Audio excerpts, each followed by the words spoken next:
বানা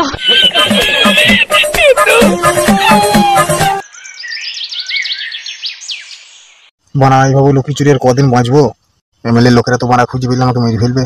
আমাকে মারার আগে এমএলএ কি আমাকে মেরে দিতে হবে? কাদা এভাবে করে কি জীবনে বাঁচা যায়? না, খুব গরম পড়ছে, বাজার থেকে ঠান্ডা কিনে আসি গা।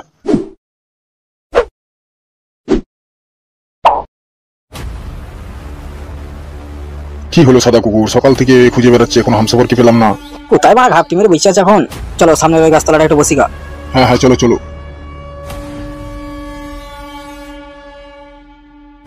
এই গাছতলাটা নিচে বহুত ঠান্ডা আছে। লাদেন ভাই মালটাকে পেয়ে গেছি। কাকে পেয়েছো? হামসাফারকে পেয়ে গেছি। কোথায় কোথায়, কোনটা? ওই যে কোকা কোলার বোতল নিয়ে যাচ্ছে। চলো ওর পিছু করো।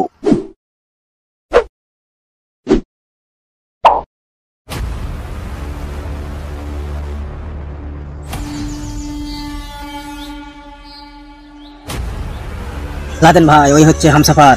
ওকে এখনই গুলি করে মেরে দেবো? এখন মারলে এখান থেকে আমরা বেরোতে পারবো না, ওকে রাতের অন্ধকারে মারতে হবে। ঠিক আছে, তাই হবে। চলো এখান থেকে এখন আমরা পালিয়ে যাই। না, এভাবে করে বেশি দিন থাকা যাবে না। তাড়াতাড়ি মাঙ্গান বেগমকে বিয়ে করে আমাকে গ্রাম ছেড়ে পালিয়ে যেতে হবে। মানা জীবনটা ঠান্ডা হলো, যা গরম পড়েছে। কি ব্যাপার সাদা কুকুর, হামসাফারের কোনো খবর পেয়েছিস? হ্যাঁ ওস্তাদ পেয়েছি, ওই পুরনো ভাঙা জমিদার বাড়িতে ঘাপটি মেরে লুকিয়ে আছে। তা বেটাকে ধরে না নিয়ে এসে তোরা খালি হাতে এসেছিস কেন? ওস্তাদ ওখানে অনেক লোকজন আছে তাই কিছু করতে পারিনি, আজ রাতের বেলা যাবো, ওদের তুলে নিয়ে চলে আসবো ওকে। ঠিক আছে, খুব সাবধানে কাজটা করবি, ওজন একটু জানতে না পারে। আপনি চিন্তা করবেন না বিকাশ দা, এই লাদেনের হাত থেকে কেউ কোনোদিন বাঁচতে পারেনি, সেই জন্যই তো তোমাকে ডেকে আনা লাদেন ভাই। ঠিক আছে বড় ভাই, তাহলে আমরা এখন আসছি। চলো লাদেন ভাই। এই সাদা কুকুর শোন। জি বলেন বড় ভাই। ফুটো আর ওই কালুর খবর কি রে? বড় ভাই ওদের তো সপ্তাহখানেক হয়ে গেল, দেখতে পাচ্ছি না। হামসাফারের পর ফুটোর আর কালুর লাশটা আমার সামনে নিয়ে আসবি। আচ্ছা ঠিক আছে বড় ভাই, তাই হবে। এই বিকাশ দত্তর হাত থেকে কারোর রেহাই নেই। আমার সাথে যে শত্রুতা করবে তাকে উল্টো করে গাছে ঝুলিয়ে নাকে সুস্তুরি দেবো। একটা কথা সাচ্চা, আমি শালা পাক্কা হারামির বাচ্চা। ফুটো, হামসাফার, কালো কুকুর, কেউ তোরা বাঁচতে পারবি না। তোরা যেখানেই থাকবি সেখান থেকে টিন হিজড়ি বার করে নিয়ে আসবো আমি।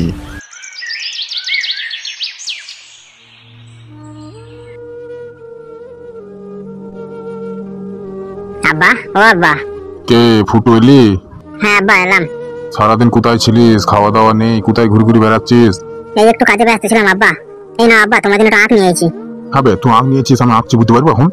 কেন আব্বা, আমি মুখে করে চিবি চিবি রসটা বের করে দিয়েছি, সেই রসটা খাবে তুমি? বলা বেবু কাজটা এমনি মরে যাচ্ছি, ও আবার আরো মারতে এসছে। ওইসব আখ ফাঁক ফেল দিকে যা, সব খেতে পারবো আমি, তুই নিয়ে এসছিস। হ্যাঁ বাবা, তুমি দেখতে পাচ্ছ না তোমার বাবাটা মরে যাচ্ছে, তুমি আখ নিয়েছো, আখ চিবুতে পারবে? আমি বুঝতে পারিনি শাশুড়ি মা, তাই আমি আখটা নিয়ে চলে এসেছি। তা বুঝবো কি করে হে সারলো? আচ্ছা বাবা, হাঁটাচলা করতে পারবে কদিন পর? ডাক্তার এখন 1 মাস রেস্ট নিতে বলেছে। এখন 1 মাস সময় লাগবে?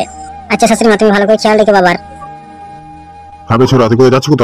কোথাও যাওনি আব্বা, তোমার বৌমা তো চলে ভাত রেখেছে, ওইটা একটু খাবো। খাওয়া দাওয়া করে বাড়িতে বসতে হবে, কোথাও বেরোবি নেই। আচ্ছা ঠিক আছে আব্বা।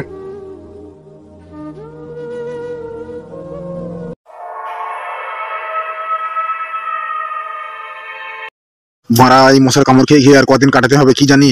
না, কালকে মাঙ্গানা বেগমকে নিয়ে এই গ্রাম ছেড়ে পালিয়ে যেতে হবে, নাহলে আর অনেক রাত হয়ে গেছে, যাই গিয়ে শুয়ে পড়ি গা।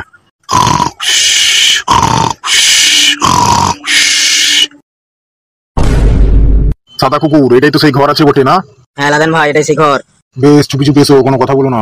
ঠিক আছে লাদেন ভাই, তুমি আগে চলো, আমি যাচ্ছি পিছনে পিছনে।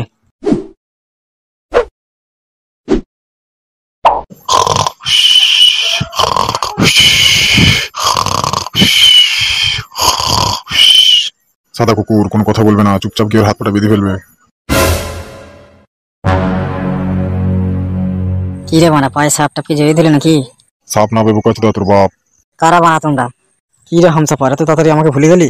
সাদা কুকুর তুই দড়িটা খুলে দে মানা, বলছি পা থেকে। দড়িটা খুলবো বলে তো বাঁধিনি শোনা, তোমাকে এখন এমএলএ কাছে নিয়ে যাবো। সাহস থাকলে আমার পাটা খুলে দে, দিয়ে আমার সাথে লড়াই কর। কি রে বোকা চোদা, তুই ভয় দেখাচ্ছিস নাকি? ভালো ভালো বলছে সাদা কুকুর, পাটা খুলে দে। যদি না খুলে কি করবি? হ্যাঁ তবে রে শালা, এই নে।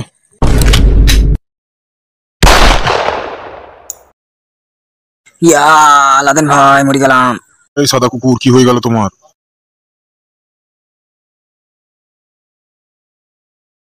এই সাদা কুকুর, এই চোখ খোলো, এই সাদা কুকুর।